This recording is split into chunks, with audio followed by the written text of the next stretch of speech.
L'horloge fleurie de Genève a été créée en 1955 à l'impulsion de l'association des bijoutiers horlogers et des intérêts de Genève qui est devenue aujourd'hui l'Office du tourisme.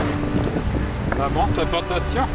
C'est les débuts, ce sera prévu pour demain. Demain c'est fini. Alors aujourd'hui, nous pratiquons la plantation dite du premier printemps, la mise en place de primes verts pour le salon de l'auto, qui a un flash de couleur dans cette grisaille saisonnière.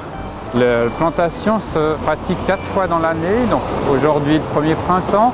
Quand les primes verts seront passées, dans quelques semaines, nous allons mettre en place des pensées pour la fin du printemps. Fin mai, début juin, nous allons mettre en place les plantes dites de mosaïculture pour l'été. Et puis au mois d'octobre, ça sera la plantation des plantes pour l'hiver, pour l'hivernage.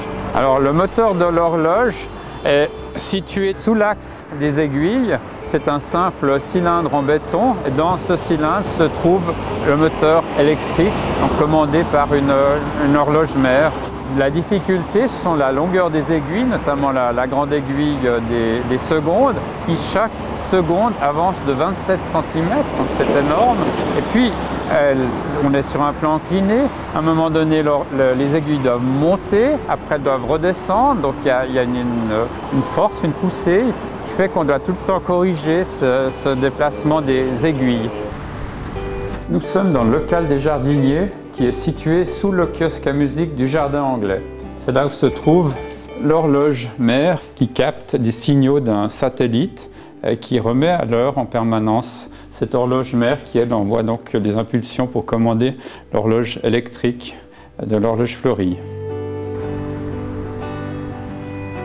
À l'origine, c'était simplement un cercle avec au centre l'axe des aiguilles et les décorations changeaient en fonction des saisons. Et puis quand les artistes ont créé le nouveau décor, l'idée était de couvrir toute l'esplanade par les décorations florales. Mais je crois que c'est le site qui fait que cette horloge est connue. On en trouve dans le monde entier, mais peut-être c'est le côté magique du Jardin Anglais, du jet d'eau qui est à proximité, des plantations. Et puis il n'y a pas vraiment d'explication. On espère qu'elle va durer encore longtemps.